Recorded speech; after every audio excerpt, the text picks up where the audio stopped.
புது தொழுகையாளி அல்ல. அதாவது அவர் முன்னாடி வந்திருக்க மாட்டாரு, அப்பதான் வந்திருப்பாரு. வந்த உடனே நான் அந்த ஆயத்தை ஓதிக்கிட்டு இருப்பேன். லால்லின்னு கேட்ட உடனே அவர் ஆமின்னு சொல்லுவார்.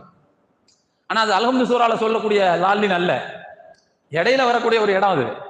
ஆனா அவரு என்ன நினைச்சிருக்காருன்னா, லால்லின்னு கேட்டா ஆமின்னு சொல்லிடணும் அப்படின்னு இந்த சமூகம் புரிஞ்சு வச்சிருக்குதுல. அப்போ பிரிக்க முடியாத ஒரு அங்கம் தானே வலல்லால்லின்ல உள்ள அந்த அந்த சொல்லுக்கு பிறகு பிரிக்க முடியாத ஒரு அங்கமாக ஆமீன் இருந்தும் கூட அந்த ஆமீன்ங்கிற சொல் குர்ஆன்ல இடம்பெற்றிருக்குதா? இல்ல. அப்ப ஆமீன் எழுதப்படல. ஏன் எழுதப்படல அப்படின்னா, குர்ஆன் அல்லாத ஒன்று குர்ஆன்ல இடம்பெறக்கூடாதுன்றதுக்காக. அப்போ பிஸ்மில்லாஹிர் ரஹ்மானிர் ரஹீம் எழுதப்பட்டிருக்கா எழுதப்படலையா? குர்ஆன்ல எழுதப்பட்டிருக்கா இல்லையா? அப்போ குர்ஆனுக்கு சம்பந்தம் இல்லாததுன்னு எப்படி அதை சொல்ல முடியும்? அப்ப எனவே எந்தெந்த சூறாக்களுடைய தொடக்கத்தில் பிஸ்மில்லாஹிர் ரஹ்மானிர் ரஹீம் இடம்பெற்றிருக்கிறதோ அது அனைத்துமே அந்த சூறாவினுடைய ஒரு வசனம்.